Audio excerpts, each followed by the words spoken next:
Ya, senang sekali bisa berjumpa dengan Anda. Gimana kabarnya semuanya? Baik?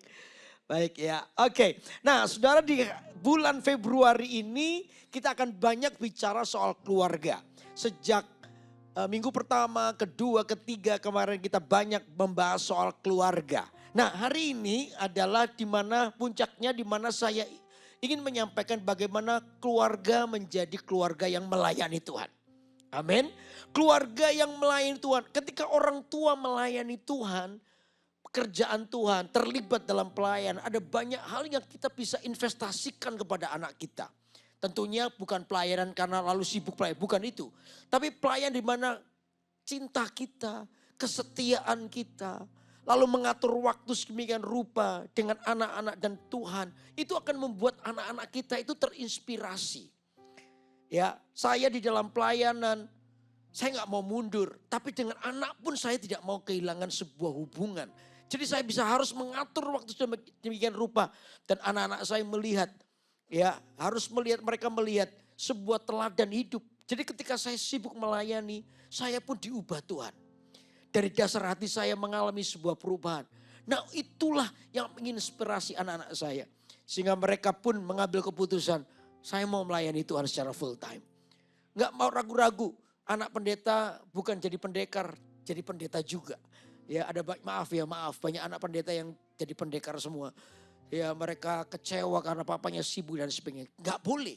Jemaat GMS harus menjadi jemaat yang melayani Tuhan dan menjadi berkat di rumah. Amin, saudara. Nah, untuk itu mari kita coba lihat apa yang menjadi kerinduan Tuhan. Ya, menjadi kerinduan Tuhan. Untuk apa kita ada di sini? Jelas sekali bahwa tadi saya bilang, saya doa bahwa saudara, ibadah kita ini bukan sedang berkumpul. Tapi kita ini sedang ada dalam satu kerinduan yang sama. Apa itu? Kita berjumpa dengan Tuhan dan oleh karena hidup kita mengalami perubahan. Katakan amin. Sebab saya percaya ini, ketika orang berjumpa dengan Yesus dan Yesus mengubah dan menjadi raja dalam hidupnya, maka orang ini akan otomatis muncul sebuah kerinduan. Untuk apa? Memikirkan pekerjaan Tuhan. Memikirkan Tuhan. Dulu ya, saya anak-anak ya. Saya anak kecil. Saya itu berpikirnya ya saya. Semua ke saya. Contoh nih, saya gak peduli mama saya punya uang atau tidak, saya gak peduli. Jadi saya kalau minta sesuatu, misalnya contoh ya, minta gado-gado gitu. Mama minta gado-gado, mama saya bilang gak punya uang. Itu saya akan nangis gulung-gulung di lantai. Saya gak peduli mama saya punya uang atau tidak. Yang penting gado-gadonya. Gado-gado, wah saya gulung-gulung. Mama saya bisa bujuk saya gak bisa nak gini, wah saya gulung-gulung. Saya berhenti ketika mama saya bilang gini, yang jual sudah mati nak, itu saya diam. Itu ketika saya anak-anak. Tapi ketika saya dewasa, ketika saya bertumbuh seperti ini, saya nggak gulung-gulung, minta gado-gado. Ya dulu waktu kecil lucu, kalau sudah besar begini, yang gilani, betul nggak saudara? Saya mulai bertumbuh, saya ngerti. Saya bukan hanya memikirkan diriku sendiri, tapi saya memikirkan apa yang menjadi kepentingan mama saya, betul nggak?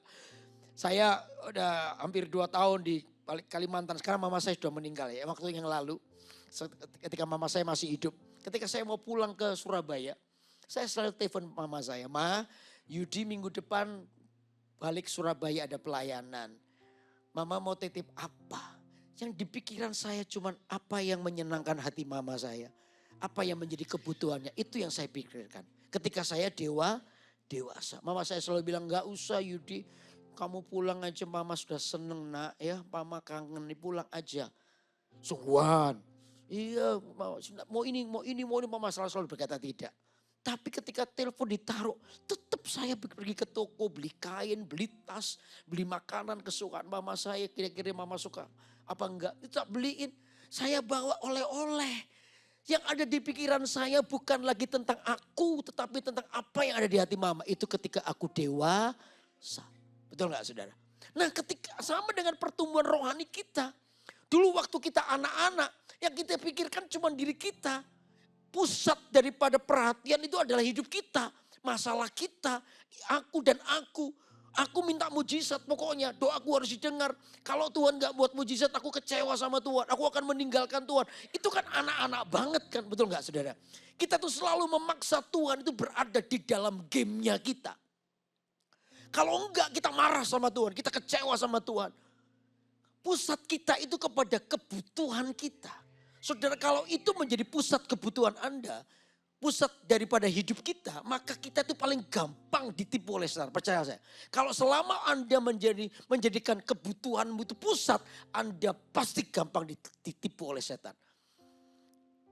Tipunya bagaimana? Anda akan merasa kecewa, Anda merasa play victim, merasa Tuhan gak sayang. Roh yatim piatu, apa itu, orphan spirit menguasai kita, rasanya Tuhan meninggalkan. Itu akan mendominasi hidupmu. Dan kita akan paling gampang untuk jauh dari Tuhan. Apalagi Tuhan itu di dalam hubungannya dengan kita. Kalau Tuhan itu mengasihi kita, kalau Tuhan mengasihi Anda, Tuhan itu selalu menghajar kita. Betul gak saudara?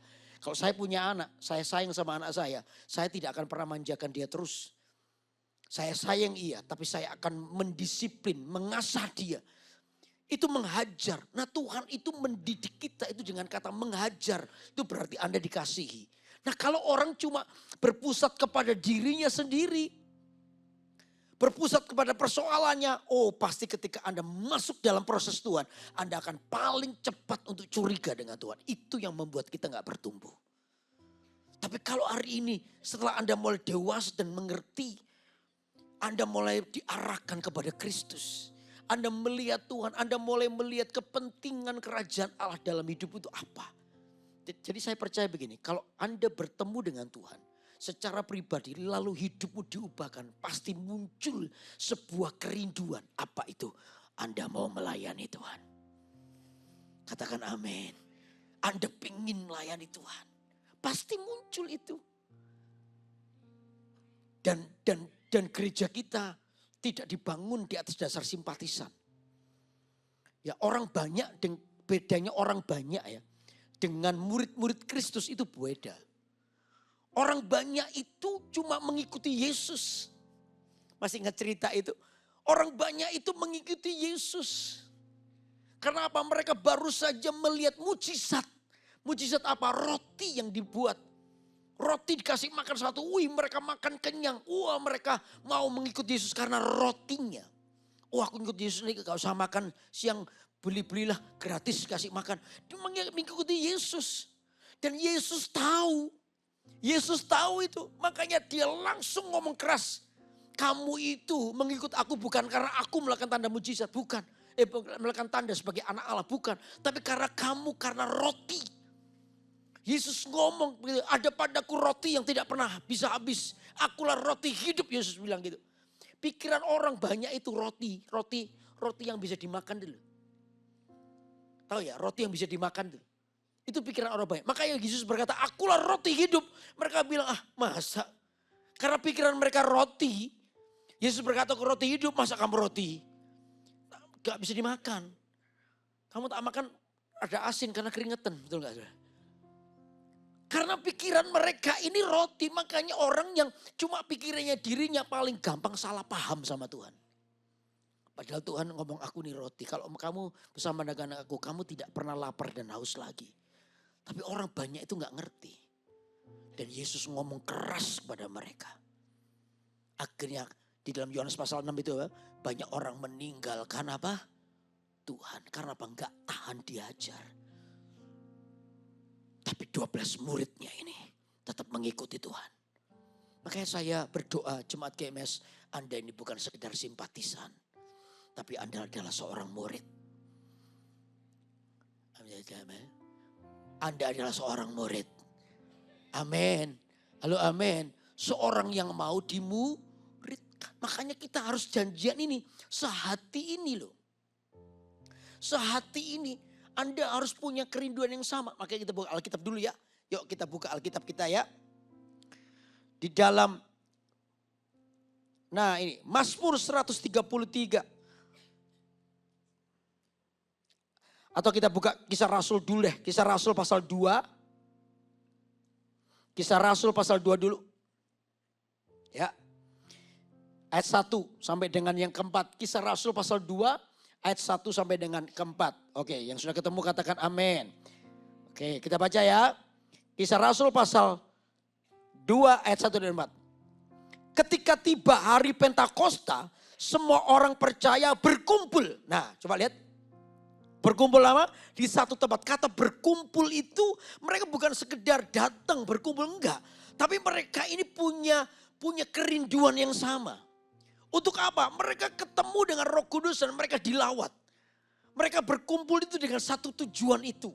Makanya hari ini saya ngomong dengan Anda. Anda berkumpul ini untuk apa? Apa perasaan, ya saudara supaya aku bisa ke gereja. Nggak cukup saudara. Anda berkumpul di gereja ini untuk Anda mengalami pertumbuhan rohani. Katakan amin. Itu harus jadi tujuanmu. Kalau tidak, maka ibadah kita ini akan menjadi ibadah yang tidak ada kekuatannya. Kenapa? Hidup kita nggak pernah berubah. Dari dulu ya begini-begini aja. No. Jadikan ibadah ini menjadi ibadah yang mengubah hidup kita. Kapan Anda bertemu dengan Tuhan? Makanya kerinduan tiap-tiap orang itu penting. Makanya di Alkitab berikan ketika mereka berkumpul itu kerinduannya itu sama. Apa? Supaya Roh Kudus menjamah hidup mereka. Mereka berkumpul dengan satu kerinduan yang sama. Aku berkumpul supaya hidupku ini berubah. Supaya aku dilawat oleh Tuhan. Ini sehati namanya. Saya percaya Tuhan itu adalah Tuhan atas sebuah kesehatian. Tuhan itu memberkati yang namanya kesatuan. Katakan amin. Sehati, begitu Anda sehati. Detik ketika itu sehati, coba. Mereka berkumpul di satu tempat ya. Terus ayat kedua, tiba-tiba apa?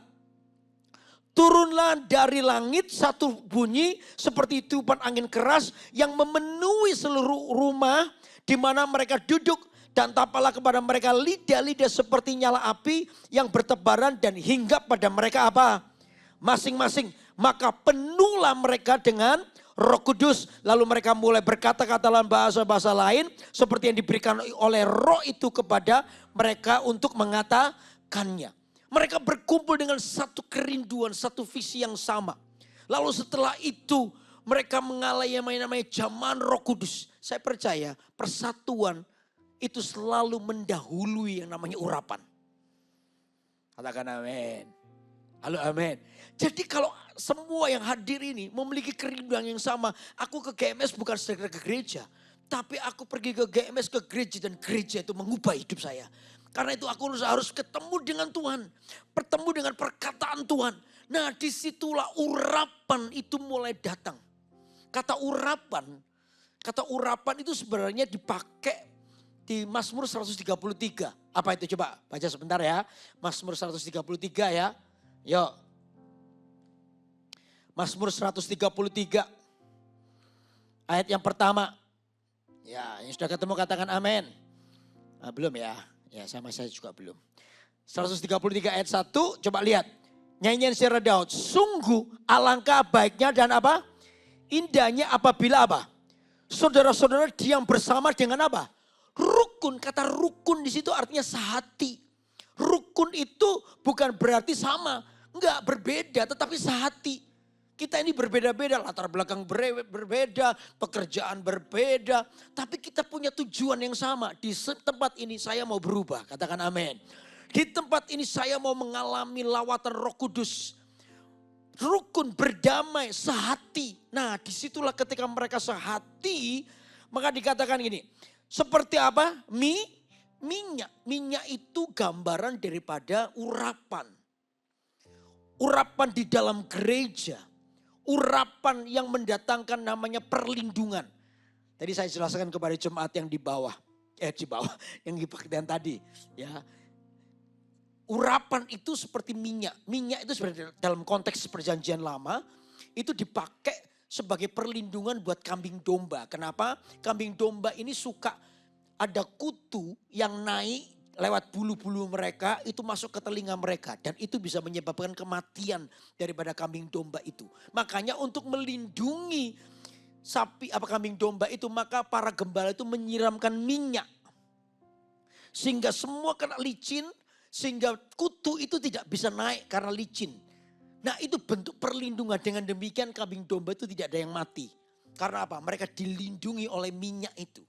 Jadi konteks itu yang dipakai di dalam ini. Kalau kamu hidup dalam sehati itu seperti minyak yang dituangkan. Minyak yang dituangkan itu berarti bicara soal perlindungan. Katakan amin. Hidup Anda itu berada dalam perlindungan.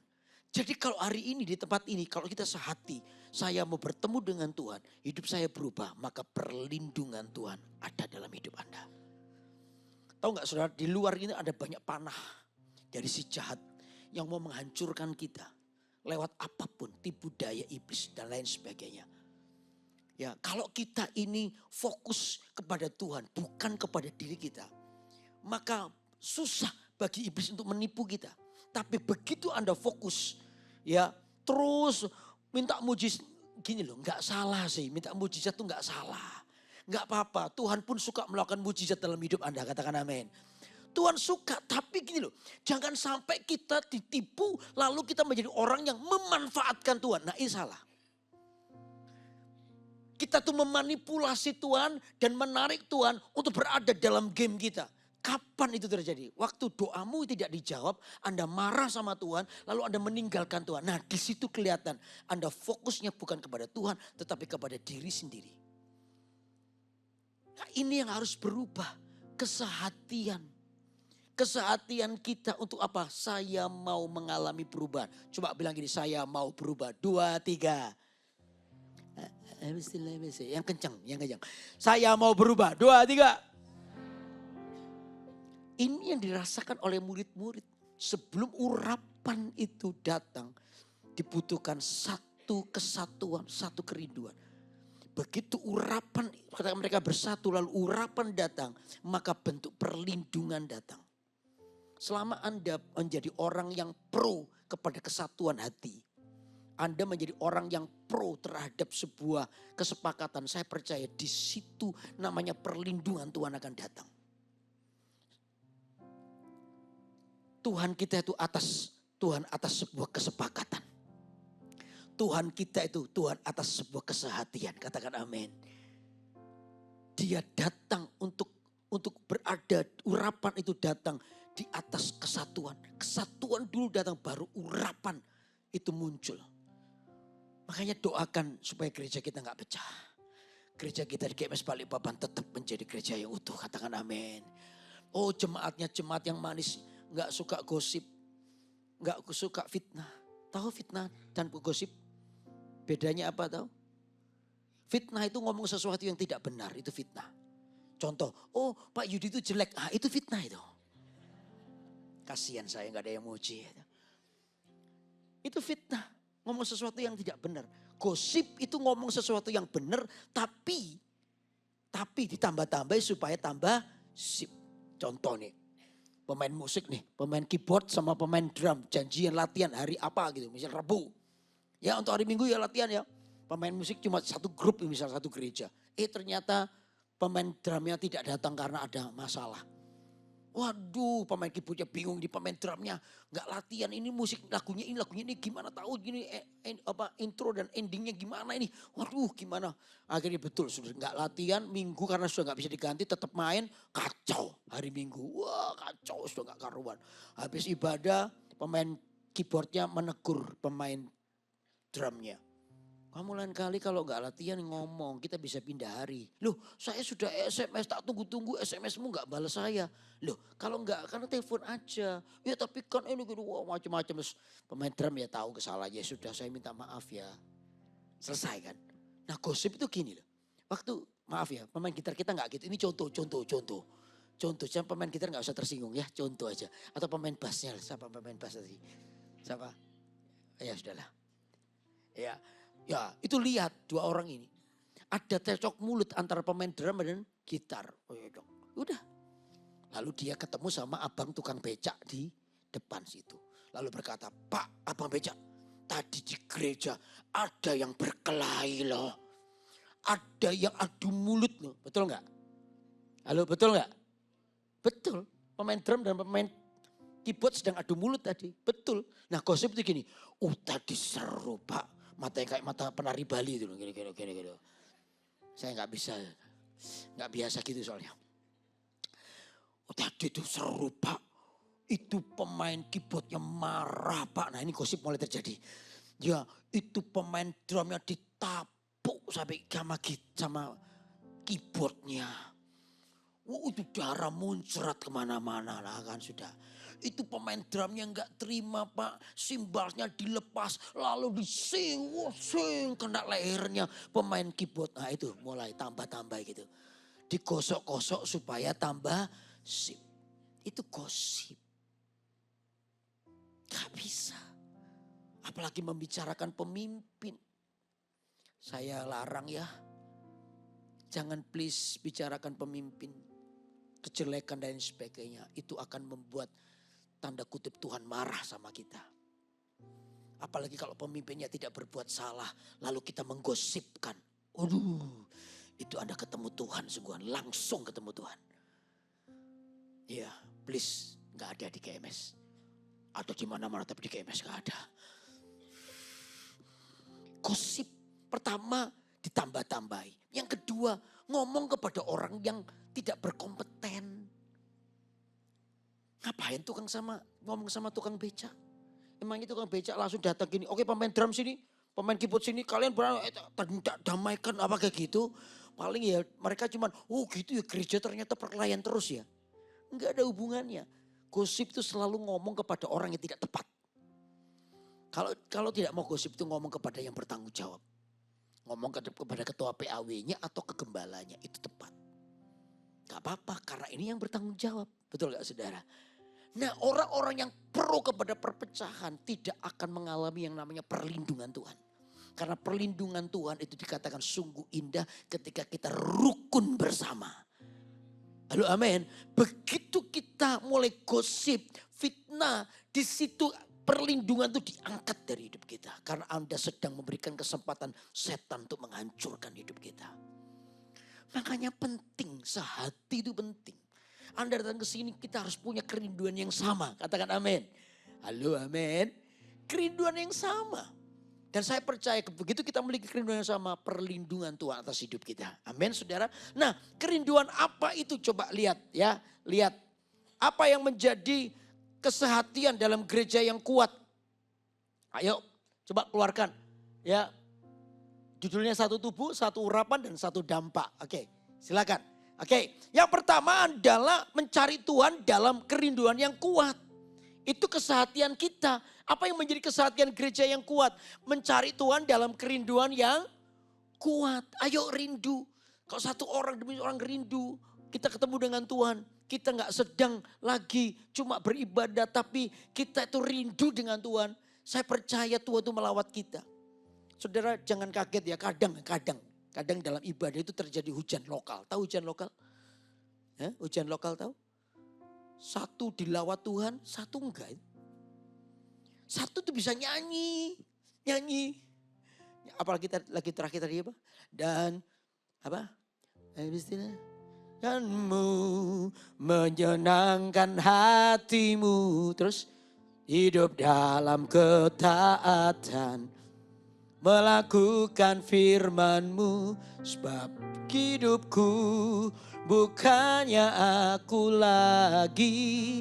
Melainkan Kristus hidup dalamku. Ada orang-orang nyanyi dengan sungguh-sungguh masuk ini kesehatan. Masuk ya hadirat Tuhan nangis. Tapi ada orang yang 2-3 bangku di sebelahnya. Padahal di gereja yang sama, di gedung yang sama, bahkan jamnya pun sama, ibadah yang WL pun sama. Tapi ada orang-orang yang, apa tadi? Dan hidupku, lampu mawar sarona kayak 1, 2, 3, 4, 5. Nggak sungguh-sungguh.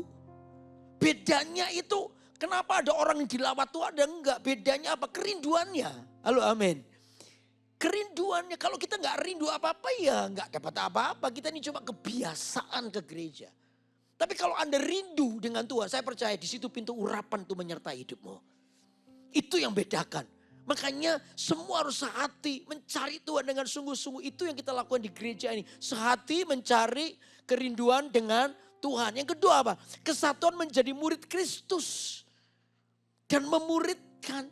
Ini bicara soal Soal kita ini bukan sekedar beribadah. Bukan.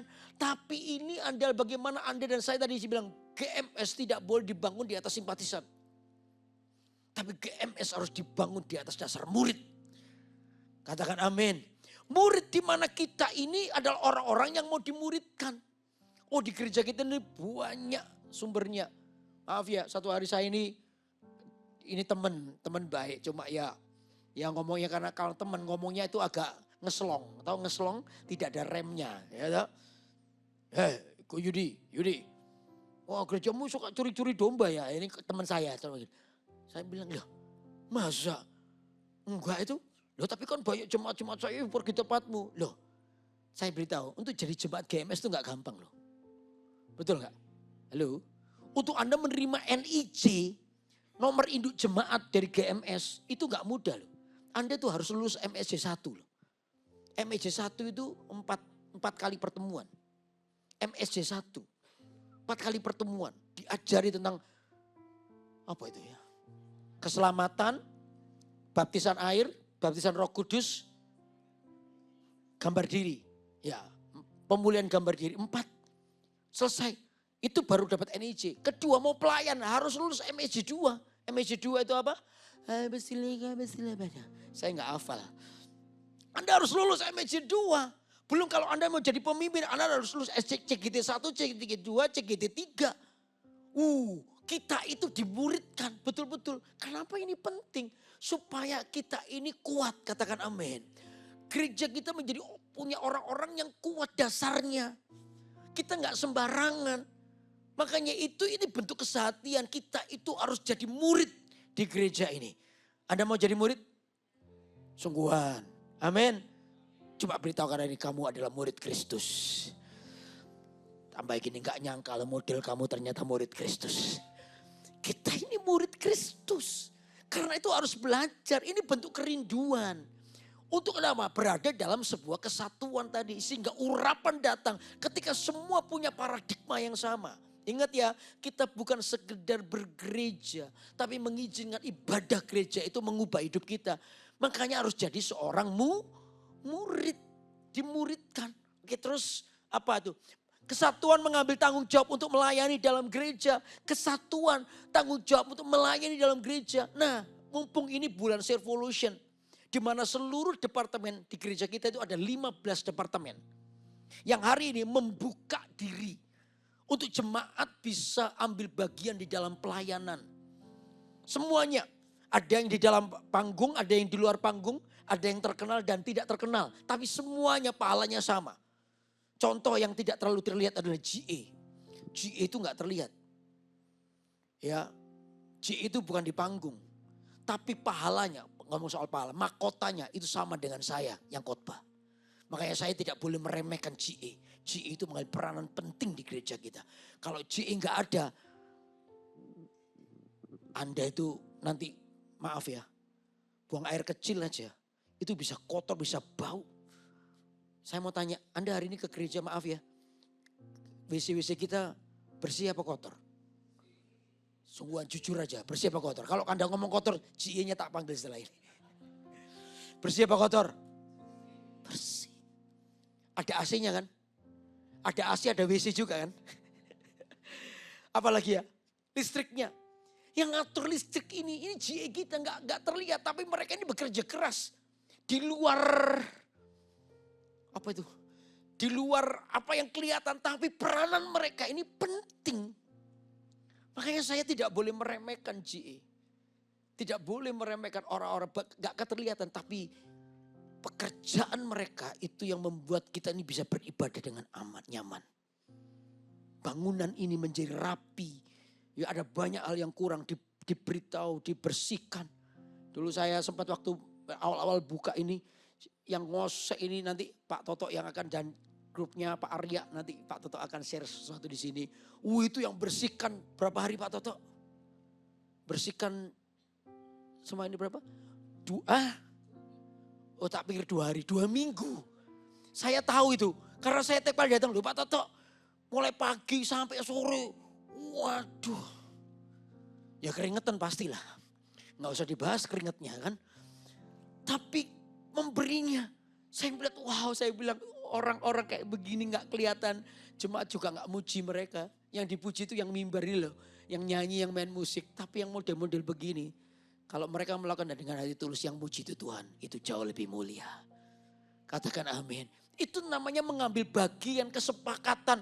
Mengambil tanggung jawab untuk melayani dalam gereja. Apapun. Hari ini sepanjang hari ini sudah ada, tadi saya dapat laporan hari ini sudah 37 orang yang daftar ke pelayanan dan pelayanan. Ya mulai dari pagi tadi. Paling banyak PAW. PAW ini digemari oleh jemaat ya. 14 orang. Wih, haleluya. 14 orang ya PAW.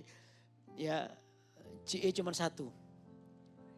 Satu ya, CE satu. Nanti setelah ini tambah banyak Pak ya. Tak promosikan CE khusus ya. Ya. Bisa dibantu nanti. Anda mau siap pelayan, saya mau ke CE Pak. Nggak perlu khotbah. Nggak perlu, Anda perlu aware aja melihat kondisi gedung yang kurang mana. Itu bagian kita. Dan itu sama seperti yang khotbah. Amin. Tuhan nggak lihat dimanapun Anda berada. Makanya saya yang khotbah nggak boleh sombong. Saya bersama dengan CE, kita tuh mahkotanya sama. Amin saudara. Nah ini mengambil tanggung jawab. Lalu apa? Berpihaklah pada kesatuan bukan pada ego sendiri. Nah ini namanya berpihak. Itu kesatuan hati. Berpihak pada kesatuan. Kalau Anda tadi saya bilang. Kalau Anda berpihak kepada kesatuan. Tuhan tuh memberkati kita. Kalau Anda berpihak kepada kesatuan. Tuhan tuh akan memberkati kita. Ingat ya ceritanya Abram dan Lot ya. Abram dan Lot ini. Abram tuh yang dapat janji Tuhan. Abram itu yang pergi. Ya, lalu dia ngajak ponakannya namanya Lot. Nah, terus akhirnya gara-gara Abram diberkati, Lot pun juga diberkati, kecipratan. Nah, tanda berkat Tuhan adalah gimana kambing domba mereka itu tambah banyak. Nah, ketika tambah banyak itu terjadi masalah. Masalahnya apa? Padang rumputnya karena kurang di Timur Tengah ini. Akhirnya gembala-gembala daripada Abram dengan Lot ini bertengkar nih, tukaran. Waduh, Abram melihat ini gak bener ini. Sekarang ini gembalanya, mungkin setelah itu kita yang bertengkar antara Abram dan Lot. Sudah, nah lihat tuh Abram itu adalah seorang yang pro kepada hubungan. Makanya dia bilang begini dengan Lot. Lot, gak usah kita bertengkar. Gak usah, pilihlah sekarang. Kamu yang pilih mana. Kalau kamu ke sana aku ke sini, kalau kamu ke sini aku ke sana. Abram ini mengalah. Dia adalah seorang yang pro kepada hubungan. Ya, kepada hubungan. Keuangan itu penting. Saya tahu, kita semua butuh uang. Tapi lihat, uang itu adalah berkat terkecil di dalam rumah tanggamu. Berkat terbesar itu adalah hubungan. Banyak orang menukar ini. Ya, demi uang dia kerja terus sampai anaknya kena narkoba. Hubungan dengan anak hilang. Oh karena kerja, gak pernah ke gereja, gak pernah berdoa, hubungan dengan Tuhan hilang. Akibatnya sisi dia dapat uang banyak berhasil, tapi sisi yang lain keluarganya hancur, hubungannya dengan Tuhan hancur. Itu orang yang meletakkan, menggantikan berkat terkecil, menggantikan berkat terbesar dalam hidupnya. Dan iblis itu bekerja di situ loh. Gak salah dengan uangnya ya. Saya pendeta, saya pun butuh uang. Ya, tetap kita semua butuh uang. Ada yang gak butuh uang? Coba angkat tangannya biar saya foto sebentar. Semua butuh uang kan? Betul gak? Butuh uang. Tapi jangan sampai karena suami istri anaknya kena narkoba berat. Suami istri ini datang kepada saya untuk konseling, untuk mendoakan anaknya. Di tengah-tengah konseling suami istri bertengkar keras. Saling menyalahkan. Suaminya nyalakan, kamu nih mama. Harusnya mama yang didik anak. Kamu itu sibuk sosialita terus foto sana foto sini Instagram itu banyak pengikutnya tapi anakmu hancur gak pernah kamu perhatikan. Si mamanya gak terima lu. Foto itu healing, kamu tahu gak beratnya jadi mama itu. Kamu coba, kamu satu hari jadi ibu di rumah. Gak sanggup saudara. Saya itu pernah coba jadi ibu di rumah. Ngepel, nyuci piring. Boyokku gak kuat. Makanya wanita itu hebat. Ya, makanya saya bilang wanita itu lebih kuat daripada pria sebenarnya. Makanya yang hamil melahirkan itu wanita bukan pria. Karena wanita yang tahan sakit sebenarnya. Ya, Tuhan ciptakan makanya wanita disebut penolong. Bukan penodong. Apalagi perongrong. Jangan. Penolong. Nah saya mana tadi? Akhirnya mereka saling nyalakan. Suaminya juga disalahkan, kamu juga kerja cari uang terus. Sampai akhirnya anakmu ini nggak punya waktu sama anak.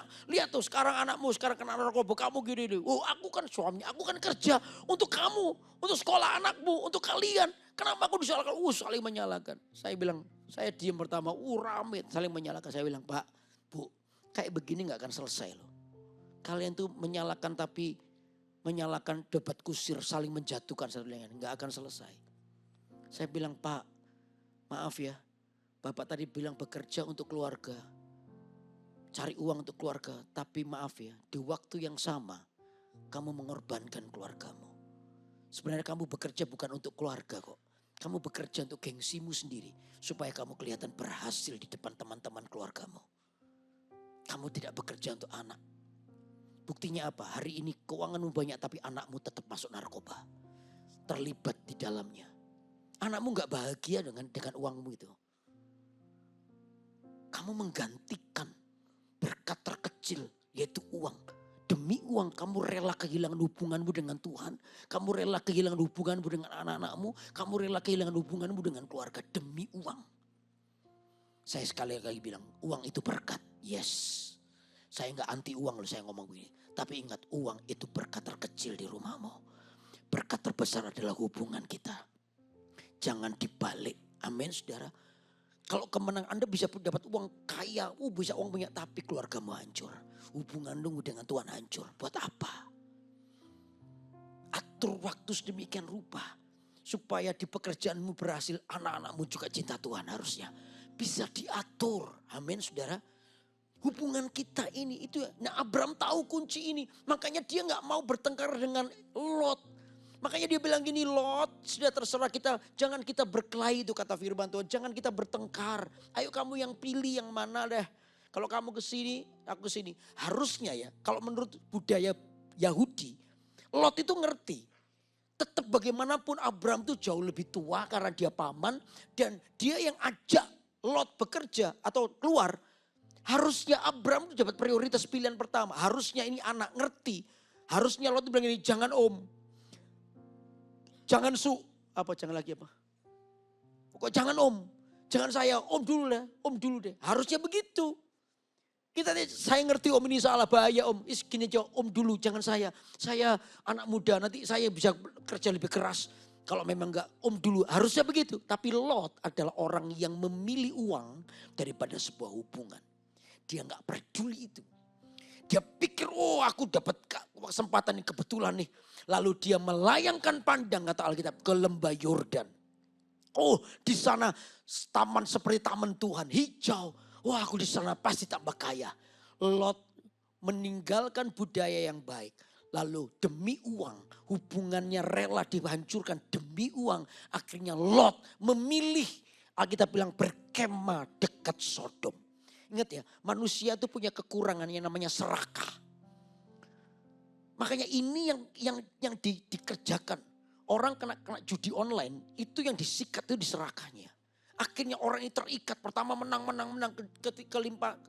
Keempat kelima hilang dia. Hilang tapi dia penasaran, tambah pingin main terus. Itu karena keserakahannya yang disentuh.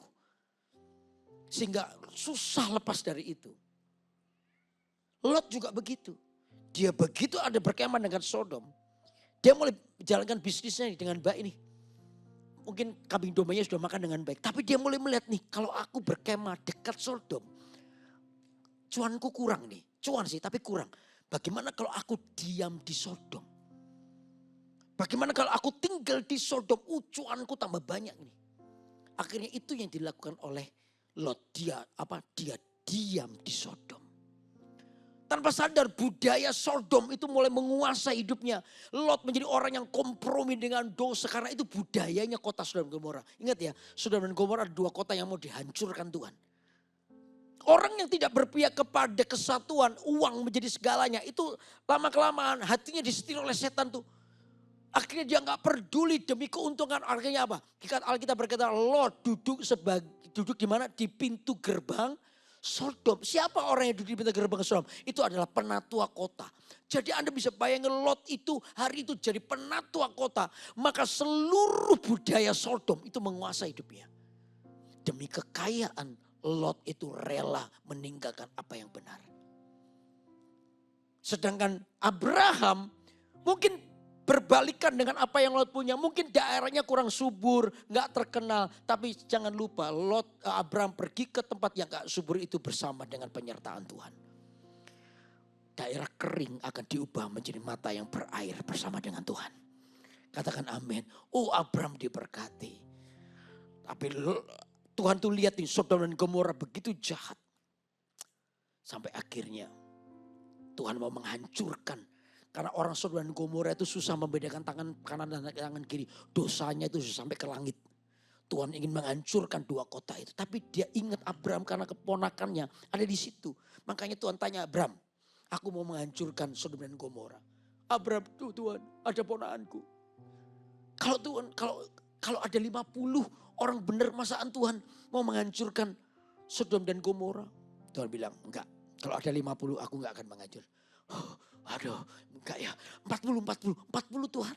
Kalau ada 40 aku enggak akan menghancur. 30. Kalau ada 30 enggak ada menghancur.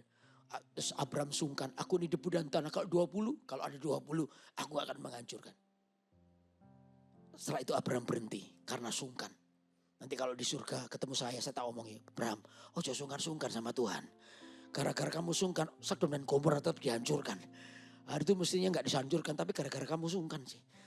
Ya, nanti kalau ketemu ya, kalau nggak ketemu ya sudahlah. udah.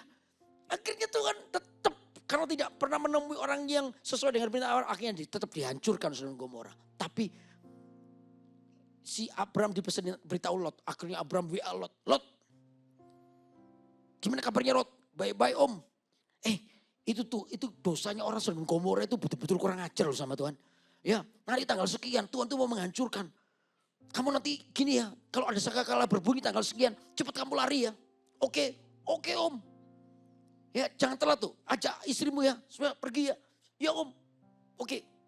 Udah pergi, lari dia. Pas sangkakala dibunyikan, Sodom dan Gomora mau dihancurkan, dia gandeng istrinya, dia tinggalkan semua harta, lihat tuh, semua harta kekayaannya ditinggal. Yang selama ini jadi berhalanya Lot ditinggal juga semuanya. Melekat dia gandeng istrinya, ayo kita lari cepat, daripada kita mati sudah tinggal semuanya, sudah hartanya ditinggal. Lihat hartanya tidak ada gunanya buat dia. Sesuatu yang dari hasil serakah itu tidak akan pernah ada gunanya buat Anda. Diambil, gandeng itu, lari. Tiba-tiba istrinya ingat barusan beli panci. Baru nyicil 10 kali.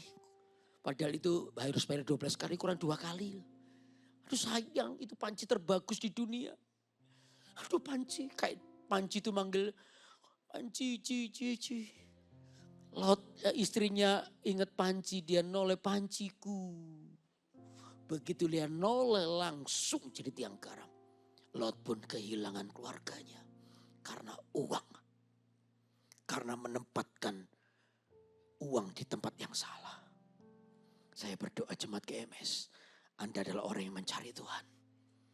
Berkat keuangan puji Tuhan, tapi tidak boleh menjauhkanmu dari Tuhan dan keluargamu. Amin saudara. Halo amin. Ini harus jadi kesehatian kita. Saya percaya kalau ini jadi kesehatian kita, hidup kita ini bertumbuh. Anda bukan lagi simpatisan, tapi Anda adalah seorang murid yang terus bertumbuh dan berdampak. Kita ini tinggal di seluruh Balikpapan. Saya berdoa jemaat GMS, jadilah terang dimanapun Anda berada. Di kantormu, di sekolahmu, di lingkunganmu, orang akan melihat Kristus nyata di dalam Anda.